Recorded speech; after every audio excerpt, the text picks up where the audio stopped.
Hi guys, எல்லாரும் எப்படி இருக்கீங்க? இன்னைக்கு வந்து உங்க கூட வந்து ஒரு ரேண்டம் vlog தான் ஷேர் பண்ணிக்க போகிறேன். ஸோ இந்த மாதிரி ஒரு vlog ஷூட் பண்ணி ரொம்ப நாள் ஆச்சு. சரி, அதனால் இன்னைக்கு கொஞ்சம் பீஸ்ஃபுல்லாக ஷேர் பண்ணலாம் அப்படின்னு. இது ஒரு Thursday vlog. அதனால் ஸ்ரீஜித்துக்கு ஸ்கூல் இருக்குது. மார்னிங் 8:30க்குலாம் கிளம்பிட்டாரு. ஸோ அந்த 8:30 to சார் வர வரைக்கும் 3:30 வரைக்கும் ஷூட் பண்ணலாம் அப்படின்னு பிளான் பண்ணி வச்சுருக்கேன். ஸோ இது கூடவே வந்து நீங்கள் ரொம்ப நாளாக கேட்டுட்டு இருந்தேன், இப்போ இருக்க என்னோட கரண்ட் வெயிட், நான் எவ்வளோ வெயிட் இருந்தேன், இப்போ என்ன போயிட்டுருக்கு அந்த வெயிட் லாஸ் ப்ராசஸில், அது எல்லாமே இந்த வீடியோவில் ஷேர் பண்ணிக்கிறேன். ஸோ கண்டிப்பாக உங்களுக்கு ஹெல்ப்ஃபுல்லாக இருக்கும். இது வரைக்கும் நம்ம சேனல் சப்ஸ்கிரைப் பண்ணலன்னா மறக்காமல் சப்ஸ்கிரைப் பண்ணிவிட்டு நீங்கள் வீடியோ பார்க்குறத கன்டினியூ பண்ணுங்கள். நம்ம இப்போ நிறைய வீடியோலலாம் பார்க்குற மாதிரி ஒரு பீஸ்ஃபுல் மார்னிங் ஷூட் பண்ணலாம் தான் ஸ்டார்ட் பண்ணேன். பட் ஸ்ரீஜித்துக்கு 8:30க்கு வேணு, நாங்கள் எழுந்திருக்கிறது 7:30க்கு தான். ஸோ அந்த 1 hourக்குள்ளே தான் சாரை ரெடி பண்ணணும், குக் பண்ணணும். அதனால் அந்த பால் பேக்கெட் தவிர என்னால் எதுவும் ஷூட் பண்ண முடியல. ஸோ 8:30க்கு சாரை சென்ட் பண்ணிவிட்டு அதுக்கப்புறம் நான் ட்ரெட்மில்லில் வாக் பண்ணிடுவேன். இது வந்து இப்போ டெய்லி ரொட்டீன். பாஸ்ட் ஒரு 10 டேஸாக தான் வந்து ட்ரெட்மில்லில் வாக் பண்ணிக்கிட்டு இருக்கேன். ஒரு 1/2 hour பண்ணிக்கிட்டு இருந்தேன், அப்படியே ஒரு 40 minutes வந்து இன்க்ரீஸ் பண்ணேன். அண்ட் நம்மளோட ரெகுலர் சப்ஸ்கிரைபர் வந்து நல்லா நோட் பண்ணி உங்களுக்கு ஹேர் க்ரோத் ஆயிருக்கு, அதனால ஹேர் கேர் ரொட்டீன் போடுங்கன்னு கேட்டிருந்தீங்க. எனக்கு அதை பார்த்தோன்னே சிரிப்பு தான் வந்தது. என்ன பார்த்தாடா இந்த கேள்வி கேட்குறீங்க அப்படின்னு. ஏன்னா 2 வருஷம் ஆக போகுது நான் ஹேர் கட் பண்ணி. இவ்வளோ தான் க்ரோத் ஆயிருக்கு, ரொம்ப கம்மி. ஆல்ரெடி எனக்கு தின் ஹேரா, ஸோ ஹேர் க்ரோத்தும் வந்து ஓவராலாக கம்மியாக தான் இருக்கும். பட் ஏதோ க்ரோத் இருக்குது, அது வரைக்கும் சந்தோஷம். ஸோ தின் ஹேர் இருந்தாலும் திக் ஹேர் இருந்தாலும் ஷார்ட் இருந்தாலும் வந்து நம்ம ஹேர் கேர்ன்றது பண்ணி தான் ஆகணும். நானும் ப்ராப்பராக பண்ணிட்டு தான் இருக்கேன். அப்கமிங்கில் டெடிகேட்டடாக ஷேர். கொஞ்ச நாளைக்கு முன்னாடி ஆடிவெள்ளி vlogல கூட ஹேர் காமிச்சிருப்பேன். ஸோ அதில் இருந்ததுக்கு அப்புறம் அவ்வளோ ஹேர் ஃபால் அவ்வளோ குறைஞ்சிருக்கு. இப்போ அதுக்கும் இதுக்கும் பார்த்தீங்கனாலே அவ்வளோ டிஃப்ரென்ஸ் தெரியும். ஸோ அது கொட்டுறதுனால என்ன ஆயிருது, நிறைய ஸ்ப்ளிட்டன்ஸு அண்ட் ரொம்ப ஃப்ரிஸி ஆயிடுது. ஸோ அந்த ஃப்ரிஸியை கண்ட்ரோல் பண்ணுறதுக்கு தான் அட்லீஸ்ட் ஒரு DIY பேக் போடலாம் அப்படின்னு போட்டேன். இந்த எக்கும் கேர்டும் ஓகேவாக இருந்தது. இருந்தாலும் முன்னெல்லாம் போட்டால் உடனே கொஞ்சம் கண்ட்ரோலாக இருக்க மாதிரி இருக்கும். பட் இந்த டைம் அப்படி இல்லை, ஏன்னா ஓவர் ஃப்ரிஸி ஆயிடுச்சு ஹேர். ஸோ எவ்வளோ கொட்டினாலும் ஒரு நம்பிக்கை தான், கண்டிப்பாக கொட்டுற அளவுக்கு மேலேயே வந்து வளர்ந்துரும் அப்படின்னு. ஸோ தலைக்காய வைக்க வெயிலுக்கு போனப்போ நானும் ஒரு 10 minutes வெயிலில் நின்றுட்டு அப்படியே காஞ்ச துணியெல்லாம் வந்து ஃபோல்ட் பண்ணி எடுத்துகிட்டு வந்துட்டேன். இன்றைக்கி வந்து எந்த ஒரு ஸ்பெஷலான ரொட்டீன்லாம் இல்லை, நார்மலாகவே இப்படி தான். ஸ்ரீஜித்தை ஸ்கூலுக்கு சென்ட் பண்ணிவிட்டு நான் இந்த மாதிரி சின்ன சின்ன ஒர்க் தான் பண்ணிகிட்டு இருப்பேன். பெட்ஷீட் அதெல்லாம் வந்து அப்போ தான் நீட் பண்ணுற மாதிரி இருக்கும். எம்டி ஹேண்டில் வந்து நிறையா சீரியல் ட்ரோல்லாம் போயிட்டு இருந்தது. சரி, அதை அப்படியே யூடியூப் வீடியோ பார்த்துக்கிட்டே லாஸ்ட் வீக் ஊருக்கு போயிட்டு வந்தோம். அதில் வந்து யூஸ் பண்ணாமல் அப்படியே ஒரு பேக் கொண்டு வந்தாச்சு. அதை இன்னும் நான் எடுத்து அந்த இடத்துல வைக்கவே இல்லை. ஸோ அதெல்லாம் இன்றைக்கி கொஞ்சம் நீட் பண்ணி எல்லாத்தையும் வைக்க வேண்டிய இடத்துல வச்சு முடிச்சாச்சு. இப்போ ரீசெண்டாக நிறையா ஆர்கனைசர்ஸ்லாம் வாங்கியிருந்தேன். அதை அப்பப்போ அரேஞ்ச் பண்ணி பார்த்தா தான் கொஞ்சம் சாட்டிஸ்ஃபேக்ஷனாக இருக்கும். ஸோ அதனால் என்னோட ஸ்கின் கேர் ப்ராடக்ட்லாம் உட்காந்து இதில் ஒரு டைம் அரேஞ்ச் பண்ணி அதை அடிக்கடி அந்த வாங்கி ஒரு 1 week பார்த்தீங்கன்னா இதை தூக்கி அங்கே வைக்க, அதை தூக்கி இங்கே வைக்கன்னு ஒரு 1 week வந்து அதில் அப்படியே அலப்பறம் கொடுத்துக்கிட்டே இருப்பேன். அப்புறம் அதை கண்டுக்கவே மாட்டேன். ஸோ அப்போ தான் பார்த்தேன், பேக் சைடில் வந்துட்டு ஸ்க்ரீனுக்கு பின்னாடி அந்த விண்டோலலாம் அவ்வளோ டஸ்ட் இருந்தது. அந்த ஸ்க்ரீன் போட்டே இருக்கனால பெருசாக நாங்கள் இதை வென்டிலேஷனுக்குலாம் எடுத்து விட மாட்டோம் பெட்ரூமில். ஏன்னா அந்த ஒயிட் ஸ்க்ரீன்லேருந்தே நல்லா வென்டிலேஷன் உள்ளே வரும். சரின்னு இன்றைக்கி அந்த டேபிளை ஒட்டி வைக்கலான்னு பார்க்கும்போது தான் அவ்வளோ டஸ்ட் இருந்தது. சரின்னு அப்படியே வேக்கம் போட்டுட்டு இந்த பெட்ரூம் க்ளீன் பண்ணி நெக்ஸ்ட் பெட்ரூம் நீங்கள் பார்ப்பீங்க. ஸோ அதுவும் நல்லா சூப்பராக க்ளீன் பண்ணியாச்சு. நாங்கள் இப்போ இருக்க வீட்டில் விண்டோஸ் டோர்ஸ் எல்லாம் ரொம்ப அதிகம், ஒரு ஓல்டு பேட்டர்ன் வீடு. ஸோ அதனால் வந்துட்டு நம்ம எல்லாமே போய் அப்படியே கையில் தொடச்சி அதெல்லாம் ரொம்ப கஷ்டமாக இருக்கும், அதுக்கு டைமும் கிடையாது. ஸோ அதனால் இப்போலாம் வந்து இந்த விண்டோ டோருக்கெல்லாம் வந்து வேக்கம் போட்டு பழகிட்டேன்.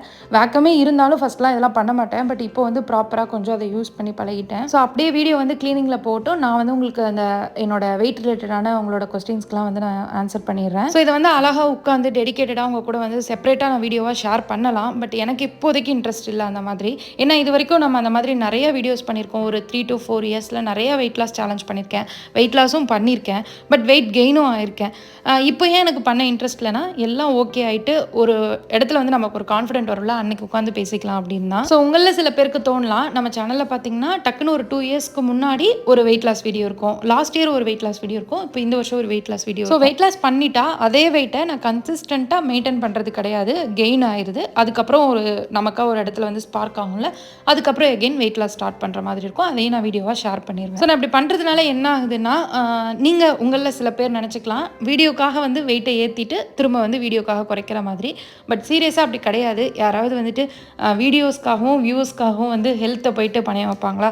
ஸோ அந்த மாதிரி இல்லை. அந்த கன்சிஸ்டன்சியை மெயின்டைன் பண்ண முடியாமல் இன்னும் எக்ஸ்ட்ரா ஒரு சில ரீசன்ஸ்னால ஏறிடுது. பட் எல்லா டைமுமே வந்து ரீசன்ஸ் கரெக்டாக இருக்காது. அதனால தான் நான் மோஸ்ட்லி வந்து இந்த பாஸ்ட் 1 year இதை பற்றி நான் வீடியோ பண்ணக்கூடாது, நிறைய கமெண்ட்ஸ் வந்தும் கூட நான் இதை பற்றி வீடியோ பண்ணக்கூடாது அப்படின்னு டிசைட் பண்ணிட்டேன்.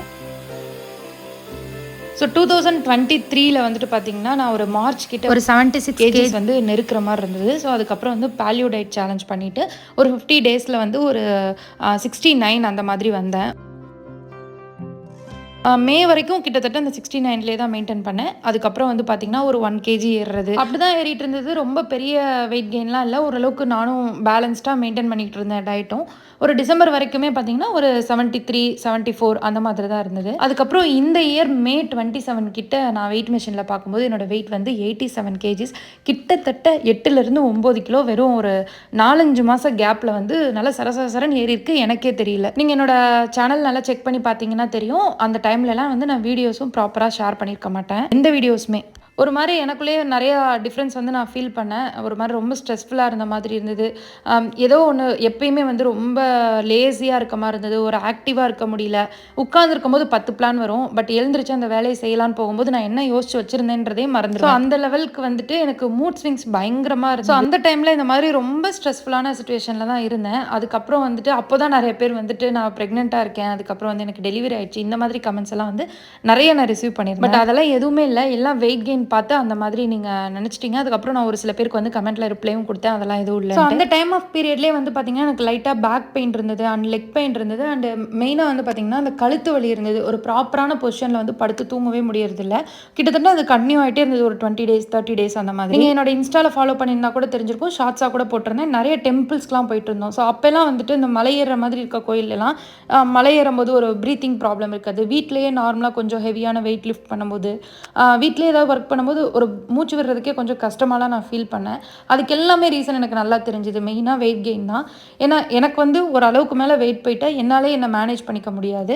ஸோ அது எனக்கு முன்னாடியே தெரியும். அதனால தான் நான் அடிக்கடி வந்து வெயிட் ஏறினாலும் வெயிட் லாஸ் பண்ணி ஒரு ஃபார்முக்கு வந்து இந்த டைம் என்னோட வெயிட் கெயின் ஆகும்போது நான் அதை கேர் பண்ணிக்கல. ஏன்னா அதோட நான் முக்கியமான சில ஒர்க்லாம் இருந்தது. அதோட முக்கியமான சில ஸ்ட்ரெஸ்ஸான விஷயங்கள்லாம் நான் கோத்ரூ பண்ணிக்கிட்டு இருந்தேன் அந்த டைமில், அந்த இனிஷியல் 5 மந்த்ஸில். ஸோ அதனால் ஹெல்த்தை சுத்தமாக கேர் பண்ணிக்க முடியல.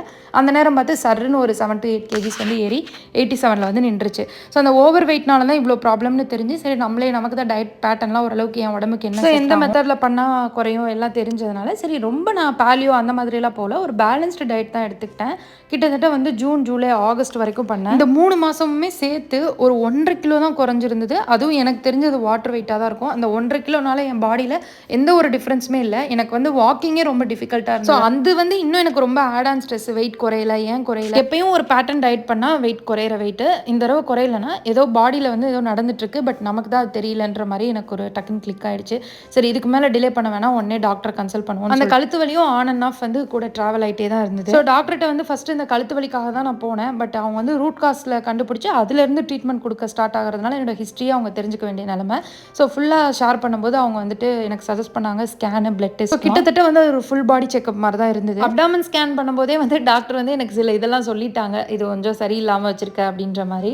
சரி அதுக்கப்புறம் டிலே பண்ண வேணாம், பிளட் டெஸ்ட் வந்து 3 டேஸில் வந்துருச்சு. உடனே டாக்டர்கிட்ட ரிப்போர்ட்டோட போய் அது வரைக்கும் இந்த சடன் வெயிட் கெயின் ஸ்ட்ரெஸ் இதெல்லாம் வச்சு தைராய்டாக தான் இருக்கும்னு நாங்கள் டிசைட் பண்ணி. பொதுவாக என் கழுத்தை பார்த்தாலே தைராய்டுன்னு தான் கேட்பாங்க. பட் என்னன்னா ரிப்போர்ட் பார்த்ததுக்கப்புறம் டாக்டர் சொன்னாங்க பிசிஓஎஸ்ன்னு, பிசிஓடி இல்லை பிசிஓஎஸ்ன்னு சொல்லிட்டாங்க. கண்டிப்பாக உங்களுக்கு தெரிஞ்சிருக்கும், இப்போல்லாம் விமனுக்கு இதை பற்றின அவேர்னஸ் வந்து நிறையவே இருக்குது. இது வந்து ரிவர்ஸ் பண்ணக்கூடிய ஒரு விஷயம் தான். ஆனால் இது எதனால வந்துச்சுன்றதுக்கு நிறைய ரீசன்ஸ் இருக்குது. அதெல்லாம் வந்து நான் இது க்யூர் ஆகிட்டு ஷேர் பண்ணுவேன், இல்லை அப்போ பண்ணுறேன். ஸோ இதை ரிவர்ஸ் பண்ணணும்னா வேறு ஆப்ஷனே இல்லை. ஒரு ப்ராப்பரான டயட் வந்து நம்ம ஃபாலோ பண்ணணும். அதுவும் நம்மளா எடுத்துக்கிற கிராஸ் டயட் அதெல்லாம் பண்ணணும். இப்போ கரெக்டாக இந்த 30 to 35 டேஸ் டாக்டர் சொல்கிறத மட்டும் ஃபாலோ பண்ணி வெயிட்டும் நல்லா ரெடியூஸ் ஆயிருக்கு. ஒரு 80 கேஜிஸ்ட்டு இருக்கேன். நல்லா டிஃப்ரென்ஸும் தெரியுது. அந்த 30 to 35 டேஸ்லேயே இந்த ஸ்ட்ரெஸ், லேசினஸ் இதுலலாம் வந்து நல்லா டிஃப்ரென்ஸ் ஃபீல் பண்ண முடியும். ஸோ பிசிஓடி, பிசிஓஎஸ் இருக்கவங்களாம் இதை பற்றி பெருசாக கவலைப்பட தேவையில்லை. நான் இனிஷியலாக ரொம்ப கவலைப்பட்டேன். பட் இப்போ அதோட நமக்கு அந்த ப்ராசஸ் தெரியுது இல்லை. ஸோ அதுக்கப்புறம் வந்து நல்லா ஃப்ரீ ஆகிட்டேன். கண்டிப்பாக இது ரிவர்ஸ் பண்ணிக்க முடியும் அப்படின்னு. ஸோ நமக்கு நடக்கிற ஒவ்வொன்றுக்குமே ஒரு ஸ்ட்ரெஸ்ஸாக இருக்கட்டும், மூட் ஸ்விங்ஸாக இருக்கட்டும், எல்லாத்துக்கும் நம்மளா ஒரு ரீசனை வந்து தேடி காம்ப்ரமைஸ் பண்ணிக்காம ஜஸ்ட் உங்களுக்கு கண்டினியூஸாக ஒரு செயின் மாதிரி ஏதாவது ஒரு டிஃப்ரென்ஸ் தோணிட்டே இருக்குது அப்படின்னா கண்டிப்பாக ஒரு டாக்டரை கன்சல்ட் பண்ணி ஸோ நமக்கு இதுதான் ப்ராப்ளம்னு தெரிஞ்சிச்சுன்னா நம்ம பண்ணுற மிஸ்டேக்ஸை வந்து நம்ம அப்படியே அவாய்ட் பண்ணிட்டு ஈஸியாக நம்ம எந்த டிசீஸும் வராமல் நம்மளை வந்து சேவ் பண்ணிக்கலாம். ஸோ நீங்கள் யாராவது பிசிஓடி, பிசிஓஎஸ்ல வந்து சஃபர் ஆகிட்டு இருக்கீங்க அப்படின்னா மறக்காமல் எனக்கு கமெண்ட்டில் தெரியப்படுத்துங்க. ஸோ இந்த மாதிரி ப்ராப்ளம் இருக்க இத்தனை பேர் பார்க்குறாங்க அப்படின்னா நான் அப்கமிங்கில் அதுக்கு தகுந்த மாதிரி வீடியோ ஷேர் பண்ணுவேன். பாய்.